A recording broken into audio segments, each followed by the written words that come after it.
नमस्कार साथियों, मैं अमित कुमार मौर्य और नर्सिंग एकेडमी के शानदार यूट्यूब चैनल पे आप सभी का बहुत बहुत स्वागत अभिनंदन करता हूं। आज मैं अपने कम्युनिटी हेल्थ नर्सिंग के लेक्चर नंबर 1 के साथ यूनिट 3 के साथ आप सभी के सामने हाजिर हूं, जिसका मेरा आज का टॉपिक है न्यूट्रिशन। ये लेक्चर न्यूट्रिशन के ऊपर पूरा तरह बेस्ड रहने वाला है, जिसके अंदर हम न्यूट्रिशन को अच्छे से कवर करेंगे। ये कम्युनिटी हेल्थ नर्सिंग का एग्जाम में पूछे जाने वाला एक बहुत ही अच्छा टॉपिक है, जो कि एक 5 नंबर या कि एक शॉर्ट नंबर क्वेश्चन में आपके अक्सर एग्जाम में आ चुका है। तो आइए शुरू करते हैं।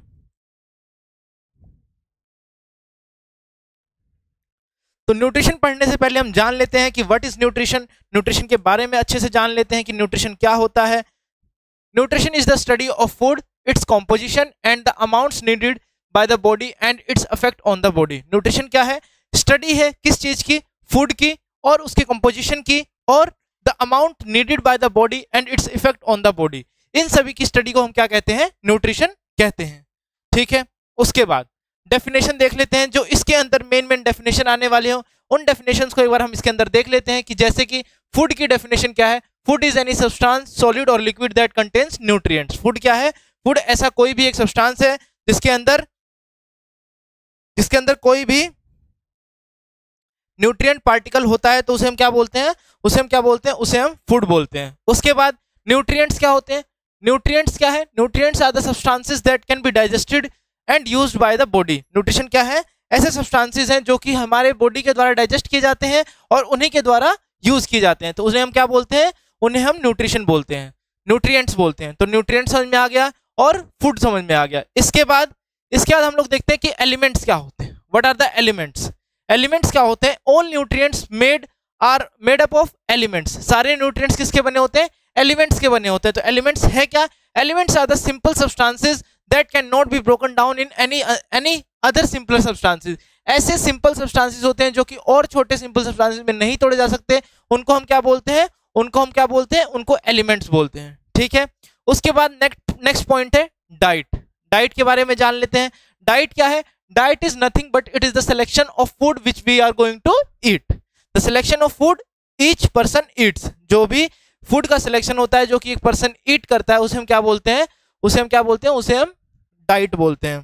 ठीक है, उसके बाद नेक्स्ट क्या आता है? Balance diet. बैलेंस डाइट के अंदर क्या होते हैं? Contains all the nutrients in the correct amount for the need of the body. पूरी बॉडी के लिए जब न्यूट्रिएंट्स एकदम करेक्ट अमाउंट में होते हैं, उसे हम क्या बोलते हैं? उसे हम बोलेंगे बैलेंस डाइट। उसके बाद RDA, recommended dietary allowance. RDA क्या होता है? अकॉर्डिंग टू सम न्यूट्रिशनिस्ट, जो भी न्यूट्रिशन प्रोवाइड करने के लिए हेल्प करते हैं, न्यूट्रिशन प्रैक्टिशनर और जो भी हेल्थ केयर प्रोवाइडर है, उनके द्वारा किसी भी पेशेंट के लिए या किसी भी पर्सन के लिए कोई डाइट अलाउ की गई हो। रिकमेंडेड डाइटरी अलाउंस मतलब कि कोई उनकी डिजीज कंडीशन के लिए कोई डाइट अलाउ की गई हो, तो उसे हम क्या बोलते हैं? उसे हम आरडीए बोलते हैं। उसके बाद जीडीए क्या होता है? जीडीए क्या है? Guideline daily amount. जीडीए क्या है? GDA is nothing but it is guideline daily amount. कि डेली अमाउंट हमें कितना कंज्यूम करना है किसी भी फूड का, किसी भी अमाउंट ऑफ किसी भी चीज का, तो उसे हम क्या बोलते हैं? जीडीए बोलते हैं। ठीक है, उसके बाद न्यूट्रिएंट्स देख लेते हैं कि न्यूट्रिएंट्स क्या होते हैं। न्यूट्रिएंट्स हमने देखे क्या होते हैं। न्यूट्रिएंट्स के कितने कंपोनेंट्स हैं? कितने न्यूट्रिएंट्स होते हैं? Total there are 6 nutrients. ठीक है सर, जान लिया कि टोटल कितने न्यूट्रिएंट्स होते हैं? 6 न्यूट्रिएंट्स होते हैं। कौन कौन से? Protein, fats, carbohydrates, minerals, vitamins and water. कौन कौन से? Protein, fats, carbohydrates, mineral, vitamins, water. और इसके अलावा कौन सा होता है? विटामिन्स। इसके अलावा क्या होता है? विटामिन्स होता है। ये mineral, vitamins, water, carbohydrates, lipid या फैट या प्रोटीन, ये सारे कौन से होते हैं? ये मेन 6 न्यूट्रिएंट्स है जो हमारी बॉडी के लिए बहुत ज्यादा रिक्वायर्ड होते हैं। ठीक, अब न्यूट्रिएंट दो बेसिक क्लासिफिकेशन में डिवाइड होते हैं। कौन से दो बेसिक क्लासिफिकेशन है? एक आता है मैक्रोन्यूट्रिएंट्स और एक आता है माइक्रोन्यूट्रिएंट्स। अब मैक्रोन्यूट्रिएंट्स क्या होता है? Macronutrients are needed in the large amount by the body, example protein, fat and carbohydrates. Macronutrients वो न्यूट्रिएंट्स होते हैं जो हमारी बॉडी के द्वारा लार्जली कंज्यूम किए जाते हैं, हमारी बॉडी लार्जली उनको रिक्वायर करती है, उसे हम क्या बोलते हैं? मैक्रोन्यूट्रिएंट्स बोलते हैं। उसके बाद क्या आएगा? माइक्रोन्यूट्रिएंट्स। माइक्रोन्यूट्रिएंट्स क्या है? माइक्रोन्यूट्रिएंट्स कौन है? They are needed in the small amount by the body, example water and minerals, vitamins and minerals. Micronutrients क्या है? जो कम अमाउंट के लिए हमारी बॉडी के अंदर बनते हैं या हमारी बॉडी कम अमाउंट के लिए उन्हें रिक्वायर करती है, उन्हें हम क्या बोलते हैं? उन्हें हम क्या बोलेंगे? उन्हें हम बोलेंगे माइक्रोन्यूट्रिएंट्स। उन्हें हम क्या बोलेंगे? उन्हें हम माइक्रोन्यूट्रिएंट्स बोलेंगे। ठीक है, अब न्यूट्रिएंट्स की कंपोजिशन, क्लासिफिकेशन, सोर्सेज और उनके फंक्शंस के बारे में थोड़ा सा हम देख लेते हैं कि कंपोजिशन क्या है।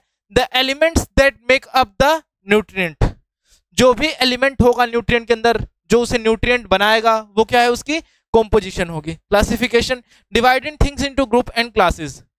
न्यूट्रिशन कैसे डिवाइडेड है? ग्रुप्स और क्लासेस के अंदर ये डिवाइडेड है। सोर्सेज कौन कौन से होंगे? Food that supply large amount of nutrient. Nutrition का या न्यूट्रिएंट का सोर्स क्या होगा? जो large amount of food nutrition देगा वही क्या होगा? इसका सोर्स होगा। उसके बाद फिर फंक्शंस के देख लेते हैं। Use of nutrients in the body, function क्या है? फंक्शन कैसे करता है? यूज करके न्यूट्रिएंट्स को क्या करता है? यूज करता है और उससे वो फंक्शन करता है।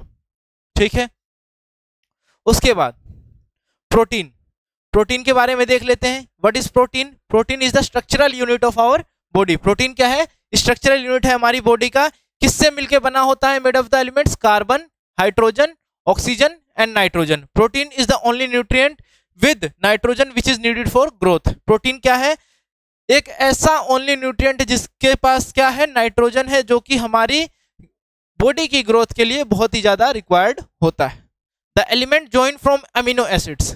एलिमेंट किससे ज्वाइन होता है? अमाइनो एसिड्स से ज्वाइन होता है। ये एलिमेंट्स कैसे ज्वाइन होता है? ये अमाइनो एसिड्स क्या करते हैं? अमाइनो एसिड्स क्या करते हैं? अमाइनो एसिड्स फोकस करते हैं किस पर? अमाइनो एसिड फोकस करेंगे कि ये जो मिनरल्स या स्ट्रक्चरल बॉडी का फंक्शन है वो कंटिन्यूअस चलता रहे, कंटिन्यूअस होता रहे, उस पर ये फोकस करते हैं। The amino acids link together in a long chain called protein. Amino acid कैसे लिंक करते हैं एक दूसरे से? अमाइनो एसिड लिंक करेंगे एक दूसरे से और क्या बनाएंगे? लॉन्ग चेन्स बनाएंगे, जिसको हम क्या बोलेंगे? प्रोटीन बोलेंगे। ठीक, अब प्रोटीन के सोर्सेज के बारे में देख लेते हैं। कहां कहां से मिलेगा? Animal protein, meat, poultry, fish, egg, cheese, yogurt, milk. Plant protein किस में से मिलेगा? Lentils, beans, peas, nuts, cereals. Plant protein food contains, plant protein के अंदर क्या क्या होता है? लेस सैचुरेटेड फैट होगा, ज्यादा फाइबर होगा और चीपर टू प्रोड्यूस होगा। क्या होगा? लेस फैट होगा, मोर फाइबरस होगा और चीपर टू प्रोड्यूस होगा। तो ये किसके अंदर आता है? ये प्लांट प्रोटीन के फूड सोर्सेज के अंदर आता है। ठीक है, उसके बाद प्रोटीन का फंक्शन क्या होता है? प्रोटीन का फंक्शन, प्रोटीन का फंक्शन क्या होता है? The growth of all body cell. Protein का पहला फंक्शन क्या है? पूरी बॉडी की सेल्स का ये क्या करवाएगा? ग्रोथ करवाएगा। Next, for repair of the worn और डैमेज सेल। किसकी रिपेयर करेगा? जो सेल खराब हो गई हो या जो सेल टूट गई हो उसकी क्या कराएगा? रिपेयरिंग के अंदर हेल्प करेगा। To make hormones, enzymes and antibodies in the body. किसमें हेल्प करेगा? हॉर्मोन्स बनाने में, एंटीबॉडीज बनाने में और क्या? एंजाइम्स बनाने में। किसमें हेल्प करेगा? हॉर्मोन्स, एंटीबॉडीज, एंजाइम्स वगैरह बनाने में हेल्प करेगा। कौन? प्रोटीन हेल्प करेगा। ठीक है, नेक्स्ट लिपिड्स। लिपिड्स के बारे में पढ़ लेते हैं। लिपिड्स क्या होते हैं? फैट, ऑयल, लिपिड होता है। ठीक, lipids are the fat when solid at room temperature and oils when they are liquid at room temperature.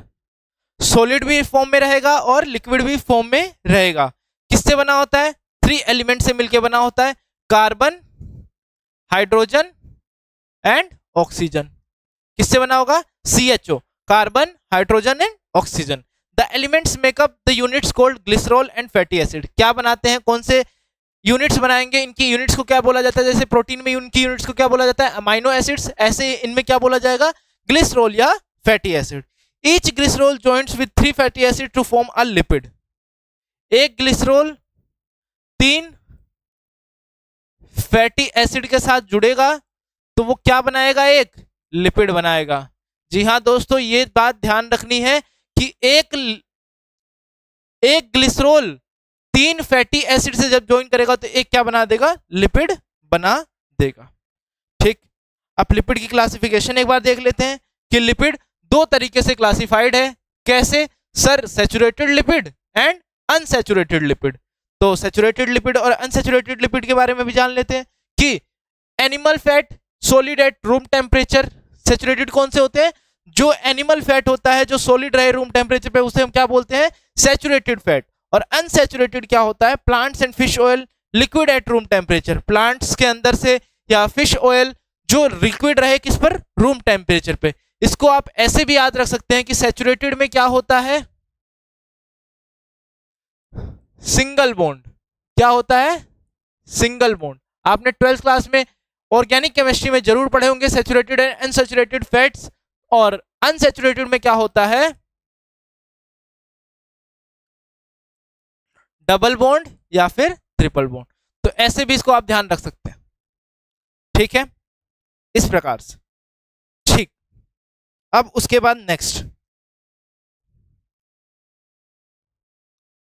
Lipid के सोर्सेज क्या, कौन कौन से सोर्सेज से हमें क्या मिलता है, लिपिड मिलता है। तो saturated fats are found in butter, sweet, lard, meat, cheese, egg, milk, yogurt. यहां से हमें क्या मिलता है, सैचुरेटेड फैट मिलता है। अनसैचुरेटेड फैट कहां से मिलेगा, they are found in fish, nuts, seeds, cereals, soybeans, olives, avocado, pear, some of the margarines, cooking oils. इन सब में क्या मिलेगा, हमें क्या मिलेगा, अनसैचुरेटेड फैट्स मिलेंगे। कौन मिलेंगे, अनसैचुरेटेड फैट, इन सभी में हमें मिलेंगे। लिपिड के सोर्सेज में हमें अनसैचुरेटेड फैट मिलेंगे। फंक्शन क्या है लिपिड्स के, लिपिड्स के क्या क्या फंक्शन है कि रिलीज करेगा किसे, release heat and energy for the body. क्या रिलीज करेगा, हीट एंड एनर्जी को रिलीज करेगा from the body for the body. Insulate करेगा बॉडी को, इंसुलेट कर देगा बॉडी, क्योंकि अगर कोई ठंड का मौसम आता है या टेम्परेचर बाहर का बहुत लो है तो हमें ठंड कम लगेगी, ठीक है। Protects delicate organs, example kidney, delicate organs को प्रोटेक्ट करेगा, फॉर एग्जांपल किडनी, ठीक है। Sources of fat soluble vitamins, किसके सोर्सेज है, फैट सोल्यूबल विटामिन्स के, ए डी ई के। इसको ऐसे भी याद रख सकते हैं आप, के ई डी ए। छोटी सी बात और समझ लेते हैं, यहां पर विटामिन जो होते हैं वो दो टाइप के होते हैं, fat soluble and water soluble, ठीक। तो फैट सोल्यूबल कैसे याद रखेंगे, के ई डी ए, कीड़ा, कैसे याद रखेंगे, कीड़ा से। और बचे कौन, बी और सी, ये कौन से हुए, ये वाटर सोल्यूबल विटामिन हुए, ठीक है। फैट और क्या करेगा, डिले कर देगा किसको, हंगर को, भूख नहीं लगने देगा जल्दी, हंगर को कर देगा, डिले कर देगा। उसके बाद adds flavour to the food, और क्या ऐड करता है, फ्लेवर ऐड करता है फूड में, ठीक है। उसके बाद ओवर ईटिंग लिपिड्स, लिपिड्स को अगर हम ओवर ईट कर लेंगे, बहुत ज्यादा लिपिड्स का कंजम्पशन कर लेंगे तो क्या हो जाएगा, ओवरवेट या ओबेसिटी। क्या होगा, सबसे पहला ओवरवेट हो जाएगा, ठीक है जी, ओवरवेट हो जाएगा, ओबेसिटी भी हो जाएगी, ठीक है। Saturated fats raise blood cholesterol, क्या बढ़ेगा, ब्लड का कोलेस्ट्रॉल भी बढ़ेगा, जिसकी वजह से हाई बीपी की टेंशन रहेगी, high blood pressure, stroke, heart diseases. तो ज्यादा फैट कंज्यूम करने से हार्ट डिजीजेस हो सकती हैं और जो ओवरवेट या ओबेसिटी की कंडीशन आ सकती है, ठीक है। नेक्स्ट, बेनिफिट क्या क्या है, अगर हम सैचुरेटेड फैट या सैचुरेटेड लिपिड्स को लें तो उसके कुछ बेनिफिट्स भी हैं, जैसे कि हेल्प रिड्यूस कोलेस्ट्रॉल, क्या करेगा, कोलेस्ट्रॉल को रिड्यूस करने में हेल्प करेगा, क्या करेगा, कोलेस्ट्रॉल को रिड्यूस करने में हेल्प करेगा, ठीक है। Omega 3 and omega 6 fatty acids, क्या है, omega 3 and omega 6 fatty acid risk of heart disease and improve brain function, heart disease का रिस्क रहेगा और ब्रेन फंक्शन को क्या करेगा, इंप्रूव करेगा। क्या रहेगा, हार्ट डिजीज का क्या रहेगा, रिस्क कम रहेगा और क्या कहेगा, और ब्रेन फंक्शन को भी इंप्रूव करेगा। They are found in oily fish, seed and nuts, जो ऑयल नट्स के अंदर, सीड्स के अंदर, इन सभी के अंदर जो ऑयल मिलेगा वो क्या करता है, वो यही करता है कि वो ब्रेन का फंक्शन नॉर्मल करेगा। They are found in oily fish, seeds and nuts, इसके अंदर ये मिलेंगे, ठीक है। उसके बाद कार्बोहाइड्रेट्स, कार्बोहाइड्रेट्स में क्या है, कॉम्पोजिशन कार्बोहाइड्रेट्स की मेड अप ऑफ 3 एलिमेंट्स, किसके बने होते हैं, 3 एलिमेंट्स के बने होते हैं carbohydrates, carbon, hydrogen and oxygen, same CHO. The elements form a single sugar unit called example glucose, C6H12O6, carbon hydrogen oxygen, carbon hydrogen oxygen से मिलकर बना होता है, सिंगल शुगर यूनिट बनाएंगे जिसको हम क्या बोलते हैं, ग्लूकोज बोलते हैं। The sugar units link up to form other carbohydrates, और ये शुगर यूनिट क्या करेंगी, अदर कार्बोहाइड्रेट के साथ लिंक करेंगे, उन्हें हम क्या बोलेंगे, अदर कार्बोहाइड्रेट के साथ लिंक करेंगे, उन्हें हम क्या बोलेंगे, उन्हें हम कार्बोहाइड्रेट्स बोल देंगे।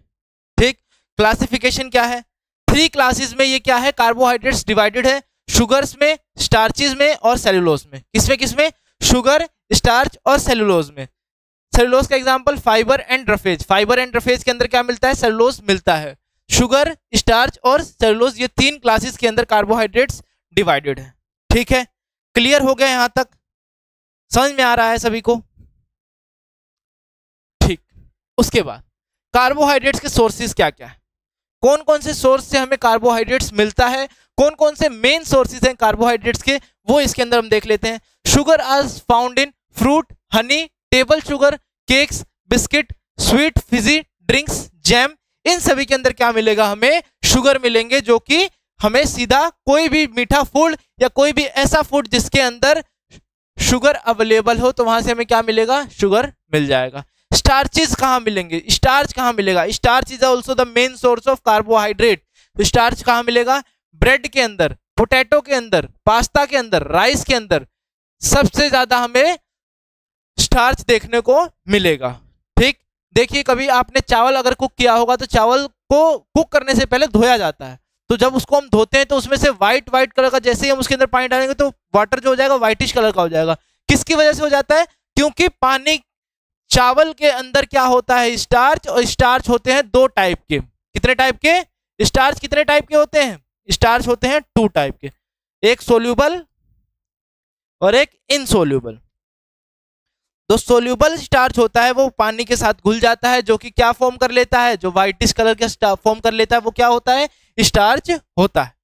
उसके बाद सेलुलोज, नेक्स्ट फ्रूट, वेजिटेबल, किसके अंदर मिलेगा, और सेलुलोज किसके अंदर मिलेगा sir, fruit, vegetables, whole cereals, seeds, nuts, beans, brown bread, brown rice, high fibre breakfast cereals, इन सभी के अंदर हमें क्या मिलेगा, सेलुलोज देखने को मिलेगा, सेलुलोज खाने को मिलेगा। सेलुलोज हमारी बॉडी के लिए बहुत इंपॉर्टेंट होता है।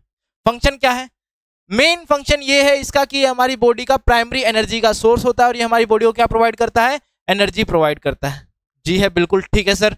उसके बाद extra carbohydrate is changed body fat and store, extra जो कार्बोहाइड्रेट होता है वो क्या होता है, बॉडी के अंदर स्टोर हो जाता है। जब हमें एनर्जी की रिक्वायरमेंट होती है तो वो हमें क्या करता है, वहां से ब्रेक डाउन होकर हमें एनर्जी प्रोवाइड करता है। ठीक है जी। Cellulose is needed to keep the digestive system healthy and lower the cholesterol. क्या करेगा, सेलुलोज क्या करेगा, हमारी बॉडी को, डाइजेस्टिव सिस्टम को हेल्दी रखेगा और कोलेस्ट्रॉल को एकदम क्या कर देगा, लो कर देगा। ठीक है सर। उसके बाद सेलुलोज क्या होता है, सेलुलोज क्या होता है, हमारी बॉडी में नॉट डाइजेस्टेड, इजीली डाइजेस्टेड नहीं होता, just passes through the digestive system unchanged. Cellulose क्या होता है, हमारी बॉडी में अनचेंजली ही पास आउट हो जाता है, डाइजेस्ट नहीं होता है। ठीक है, क्या होता है, डाइजेस्ट नहीं होता है। Help to push through the intestine and constipation, diverticulosis and cancer of the colon. ये क्या करता है, हेल्प करता है कि कोई भी फूड जो पार्टिकल है, जो कोई भी फूड है, कोई भी एक्स्ट्रा फूड है, वो किसके अंदर है, इंटेस्टाइन के अंदर है, और वो निकल नहीं पा रहा है। अगर कॉन्स्टिपेशन हो रहा है तो ये क्या करेगा, उसको पुश कर देता है, उसको थ्रू आउट निकाल देता है। We need to eat 30 gram of fibre a day for the healthy people to only eat 15 gram. Most people कितना खाते हैं, 15 ग्राम खाते हैं। कितना कंज्यूम करना चाहिए, कम से कम 30 ग्राम रोज फाइबर कुछ ना कुछ कंज्यूम करना चाहिए। ठीक है। उसके बाद शुगर की बात कर लेते हैं। व्हाट आर शुगर, शुगर्स क्या होते हैं, शुगर होते हैं कि sugar is the food we need to eat less of. Sugar क्या होते हैं, जो भी फूड हमें खाना है वो क्या होते हैं, शुगर होते हैं। Too much sugar is causing obesity, tooth decay and diabetes. ज्यादा शुगर क्या करता है, ज्यादा शुगर क्या करेगा, ज्यादा शुगर क्या करेगा, ओबेसिटी कोज करेगा, टूथ डिके कोज करेगा और डायबिटीज कोज करेगा। A lot of sugar is hidden in food that don't really taste sweet, especially convenience food. Example, sweaty hoops, checks label for the ingredients. ज्यादा शुगर कंज्यूम करने से हमें प्रॉब्लम्स क्रिएट हो सकती हैं, तो इसलिए जब भी शुगर कंज्यूम करना है तो हमें चेक करके शुगर कंज्यूम करना है कि वो कैसा शुगर है, रिड्यूसिंग शुगर है या नॉन रिड्यूसिंग शुगर है। ठीक है, उसके बाद reducing sugar in the diet. Reducing sugar में क्या होता है, replace surgery snacks with healthy fruit, nuts and yoghurts. क्या करना है, रिप्लेस करना है किसको, शुगरी स्नैक्स को। शुगरी स्नैक्स को रिप्लेस कर देना है। Drink water instead of Fiji drinks. Water को ड्रिंक करना है किसके बजाय, जो फिजी ड्रिंक्स है उनके बजाय। ठीक है, sweeten breakfast cereals with the fresh और dried fruit, example raisins and banana.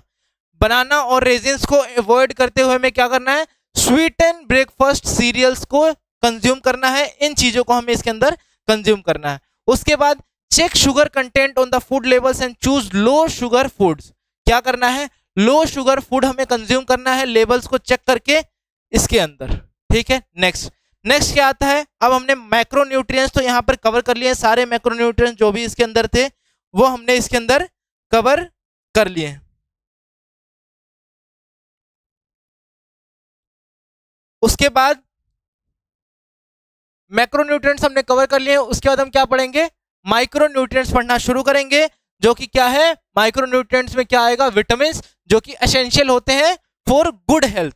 Good health के लिए जो विटामिन्स होते हैं बहुत ज्यादा एसेंशियल होते हैं।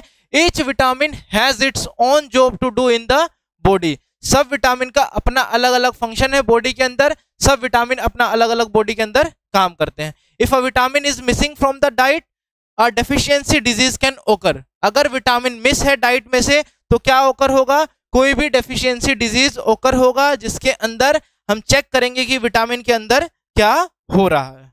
ठीक है, नेक्स्ट उसके बाद विटामिन की क्लासिफिकेशन, विटामिन कैसे क्लासिफाइड है वो देख लेते हैं कि fat soluble and water soluble. Fat soluble में क्या आएगा, dissolve in fat vitamin A के डी ए की, जो कि मैंने पीछे बताया था, किससे याद रखना है, कीड़ा से याद रखना है, और इसको बीसी से याद रखना है। फैट सोल्यूबल होते हैं और वाटर सोल्यूबल होते हैं। बिल्कुल क्लियर, विटामिन की क्लासिफिकेशन बिल्कुल इजी, एकदम क्रिस्टल क्लियर होनी चाहिए। ठीक है, if more of the fat soluble vitamin is eaten then the body need it is to be stored in the liver. अगर ज्यादा विटामिन ले लिए हैं, ज्यादा विटामिन कंज्यूम कर लिए तो बॉडी कहाँ स्टोर करेगी, लीवर के अंदर इसको स्टोर करेगी। If an overdose of this vitamin is eaten it causes hypervitaminosis. क्या कॉज करेगा, अगर हमने ज्यादा विटामिन कंज्यूम कर लिया है तो क्या कॉज करेगा, हमें हाइपर विटामिनोसिस कॉज करेगा, which is very harmful for the body. Body के लिए बहुत ज्यादा हार्मफुल होता है। और क्या कॉज करता है, क्या कॉज करेगा, हाइपर विटामिनोसिस कॉज करेगा। ठीक है, वाटर सोल्यूबल क्या होते हैं, water soluble are not stored in the body but is eaten, they are removed in the urine. जो वाटर सोल्यूबल होते हैं वो स्टोर नहीं होते हैं बॉडी के अंदर, वो यूरिन के थ्रू पास आउट हो जाते हैं। और अगर therefore important water soluble vitamin every day, हमें क्या करना चाहिए, इंपॉर्टेंट वाटर सोल्यूबल विटामिन को एवरी डे कंज्यूम करना चाहिए। जैसे कि vitamin carotene, change in the body, vitamin A कौन सा होता है, कैरोटीन होता है। ठीक है, सोर्सेज क्या क्या है, oily fish, cod oil, liver, kidney, eggs, cabbage, spinach, sunlight.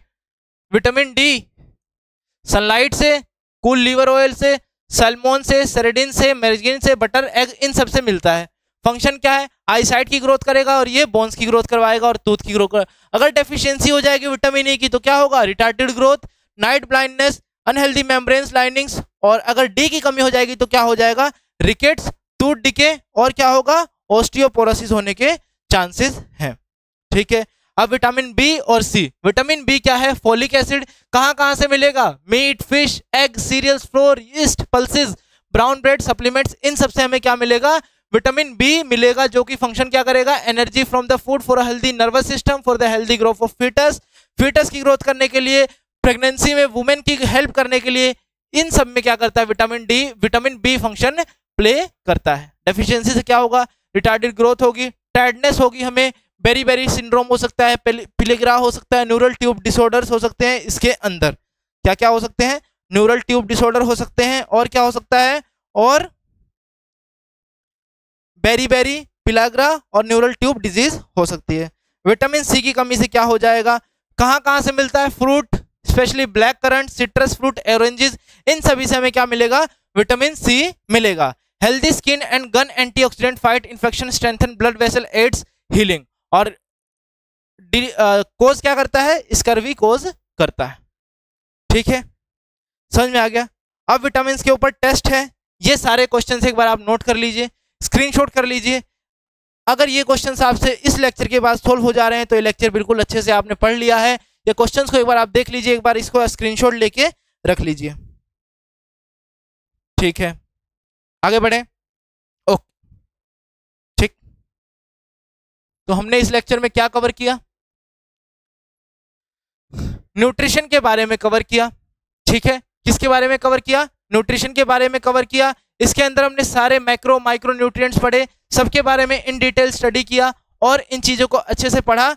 और इसके अलावा अगर आपको कोई भी डाउट रह गया इस लेक्चर में तो मैं कमेंट सेक्शन में आप सभी के साथ अवेलेबल रहूंगा।